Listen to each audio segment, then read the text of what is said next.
पाकिस्तान और इंग्लैंड के दरमियान सीरीज़ का तीसरा T20 मैच आज कार्डिफ के मकाम पर खेला जाना है।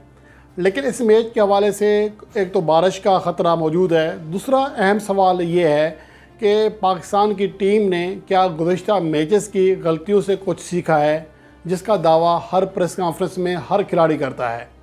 अब यहाँ सवाल ये भी है कि बाबर आज़म को क्या कोई वाकई बता रहा है कि आप क्या क्या गलतियाँ कर रहे हो।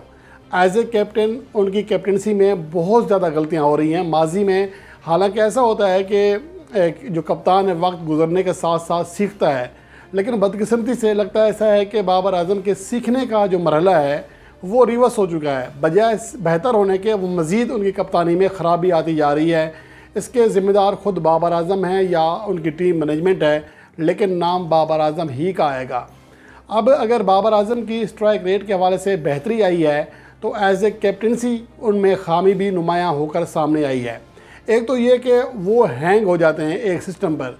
अगर उन्होंने सोच लिया है कि सैम अयूब को खिलाना है तो फिर खिलाना है, चाहे वो कितना ही क्यों नाकाम ना हो। और इसके आप माजी में मिसालें देख सकते हैं कि हमने ऐसे प्लेयर्स को मुसलसल मौके दिए जो कि शायद उतने ज़्यादा हकदार नहीं थे, जिनमें आसिफ अली, खुशदिल शाह, हैदर अली और हुसैन तलत, इस तरह एक लंबी फहरिस्त है। लेकिन जब तक वो मुकम्मल तौर पर फ्लॉप नहीं हुए, उनकी वापसी का उनका अपना एतमाद सिफर नहीं हुआ, तब तक हमने उनको नचोड़ा। और यही सबसे बड़ी खामी है। अगर सैम अयूब क्लिक नहीं कर पा रहे, 21 T20 इंटरनेशनल मैचेस में एक भी 50 नहीं है, तो आप इससे अंदाज़ा लगा सकते हैं कि अभी ये बंदा मैच्योर नहीं हुआ। हो सकता है कि एक आध इनिंग्स अच्छी खेल भी जाए, हो सकता है कि कोई 50 मार दे, लेकिन जिस तरह वो विकेटें गंवा रहा है उसे साफ लग रहा है कि उसमें भी टेम्परामेंट नहीं है, वो विकेट पर नहीं ठहर पा रहे। इवन कि अपनी जो शॉट सिलेक्शन है उसमें भी वो तज़ब्ज़ुब का शिकार है और सही तरीके से शॉट्स नहीं खेल पा रहे हैं। अब एज ए कैप्टन बाबर आज़म को सबसे पहले तो अपनी ये जो एक आदत बनी हुई है हर एक पहले से प्लान पर 100% अमल करने की, उसको चेंज करना पड़ेगा। उसके अलावा उनको ये सीखना पड़ेगा कि मैंने बॉलर्स का कहाँ यूज़ करना है। इसकी बड़ी मिसाल हारिस रऊफ़ है। दुनिया जानती है कि नई गेंद के साथ हारिस रऊफ़ बेहतर बॉलर नहीं है। अगर हम ज़्यादा पीछे ना भी जाएँ, गुज़श्ता 12 माह की कारकर्दगी देख लें T20 इंटरनेशनल मैचेस में, तो पावर प्ले में हारिस रऊफ़ ने फ़ी ओवर 12.5 रन दिए हैं फ़ी ओवर। और जबकि इसके मुकाबले में अगर उन्हें डेथ ओवर्स में यानी आखिरी 5 ओवर्स में देख लें तो वहाँ उनका इकनॉमी रेट 7 रन फ़ी ओवर के इर्द गिर्द है। तो इसका मतलब ये है कि वो पाकिस्तान में सबसे बेस्ट बॉलर है डेथ ओवर्स में। लेकिन यहाँ पर हम क्या कर रहे हैं, उससे ला रहे हैं हम पावर प्ले में, और जो पावर डेथ ओवर्स का बेहतर बॉलर है उसके ओवर पहले ही ख़त्म कर देते हैं। बामुश्किल 1 ओवर पड़ा होता है और आखिरी ओवर हम हर बार दे रहे हैं मोहम्मद आमिर को। चाहे आयरलैंड के ख़िलाफ़ मैच हो, चाहे गुज़श्ता मैच इंग्लैंड के ख़िलाफ़ हो, आखिरी ओवर में मोहम्मद आमिर को रन्स पड़ रहे हैं।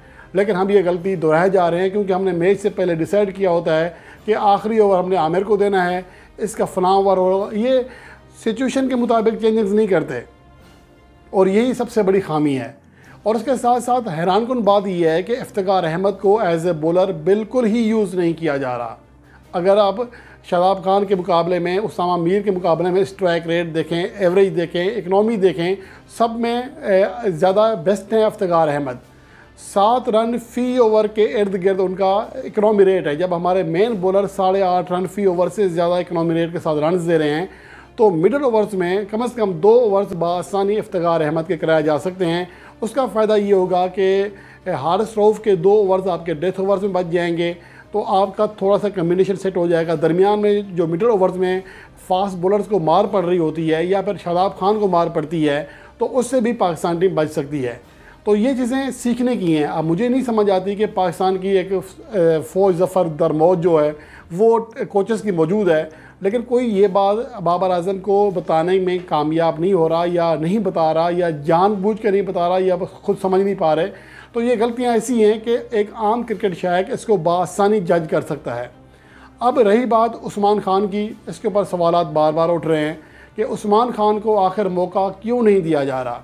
जब आपका एक खिलाड़ी फ्लॉप दर फ्लॉप हो रहा है, उसके बावजूद आप उसके ऊपर तकिया किए जा रहे हैं। इवन कि अब नई बात सामने आ रही है कि सैम अयूब को 1 डाउन पोजीशन पर खिला दें, बजाय ओपनिंग करने के आप उनको वन डाउन पोजीशन पर खिला दें यार। फिर उस्मान खान ने आपका क्या बिगाड़ा है, क्या चोरी की है उस बंदे ने? उसका ट्रैक रिकॉर्ड देख रहे हैं, देखें आपने पाकिस्तान सुपर लीग की कारकर्दगी की बुनियाद पर आप लाए हैं ना सैम अयूब को भी, उस्मान खान को भी। अगर पाकिस्तान सुपर लीग के आखिरी 2 सीज़न्स की कारकर्दगी देख लें तो उस्मान खान के बिल्कुल करीब भी नहीं है सैम अयूब। 2 सीज़न में 3 सेंचुरियाँ की हैं, जबकि पाकिस्तान की पूरी तारीख में सिर्फ कामरान अकमल वाहिद खिलाड़ी थे जिसने पूरी PSL हिस्ट्री में 3 सेंचुरियाँ की थी, और उस्मान खान ने सिर्फ 2 सीज़न में 3 सेंचुरियाँ की हैं। और जो टेम्परामेंट को शो करता है, T20 फॉर्मेट में सेंचुरी बनाना कोई आसान काम नहीं होता। ये आपके टेम्परामेंट को शो करता है कि आप अगर विकेट पर सेट हो जाएं तो किस तरह हिटिंग कर सकते हैं, किस तरह अपने विकेट की हिफाजत करते हुए आपकी शाट सिलेक्शन, आपको गैप में खेलने की जो काबिलियत है उसका अंदाज़ा इसी बात से होता है कि आप तेज़ खेलते हुए कितनी बड़ी इनिंग्स खेलते हैं। जबकि दूसरी जानब सैम अयूब में ये टेम्परामेंट बिल्कुल ही नहीं है। इवन कि आप अगर उन्हें पाकिस्तान सुपर लीग में भी देख लें तो उनकी कारकर्दगी में तसलसल नहीं है जितना कि उस्मान खान में है। लेकिन इसके बावजूद कसम उठा ली गई है कि अगर Saim Ayub as a opener कामयाब नहीं हो रहे तो हम उसे एज ए मिडल ऑर्डर ले जाएंगे, और ये सबसे बड़ी गलती है। मुझे लगता है कि पाकिस्तान की टीम मैनेजमेंट को इस हवाले से सोचना पड़ेगा और कोई अच्छे फैसले करने पड़ेंगे। अब पाकिस्तान की बॉलिंग का तो मैंने मसला बता दिया कि बॉलिंग की जो सिलेक्शन है, किस बॉलर को कहाँ बॉलिंग देनी है, ये तो गलती हो रही है, बल्कि ब्लंडर हो रहा है। इसके साथ साथ हमारी बैटिंग का मसला ये है कि जैसे पावर प्ले ख़त्म होता है तो 7वें ओवर से लेकर 11वें ओवर तक पाकिस्तान का रन रेट 6 या 6.5 रन के दरमियान रहता है, माह सवाए एक मैच के। लेकिन हम आप देख लें गुज़श्ता 12 माह में इन 4-5 ओवर्स में हम जदोजहद कर रहे हैं, लेकिन इसको बेहतर करने के बजाय हम बाकी चीज़ें गौर किए जा रहे हैं, इसको यहाँ ले जाएँ, उसको यहाँ ले जाएँ। तो जहाँ पर आप कमज़ोर हैं, तो जहाँ पर आपसे रन्स नहीं हो रहे हैं, पहले वो खामी आपको देखना पड़ेगी, उसको सही करना पड़ेगा। इसके साथ साथ आज जो मैच है वो कार्डिफ के अंदर है, और कार्डिफ में बारिश का इम्कान बहुत ज़्यादा है। मकामी वक्त के मुताबिक 6:30 बजे ये मैच शुरू होगा, जबकि पाकिस्तान के वक्त के मुताबिक 10:30 बजे रात को मैच शुरू होगा। तो इस दौरान बारिश का 60% इम्कान बताया गया है। जो पहले दिन में 40% इम्कान था बारिश का, तो रात में 60% है। तो इसका मतलब ये है कि ये मैच बारिश से यकीनन मुतासर होगा, लेकिन कोशिश होगी, दुआ करनी चाहिए कि मैच चलें कम ओवर्स का सही लेकिन हो जाए। लेकिन बारिश बार बार डिस्टर्ब ज़रूर करेगी, इसलिए डकवर्थ लुईस कानून के तहत आपको ये भी अपने जहन में रखना पड़ेगा कि हमें किस तरह की बैटिंग करना है। और उसके अलावा जो अहम चीज़ है कि कार्डिफ का वेन्यू मेहमान टीमों के लिए कब्रिस्तान साबित हुआ है।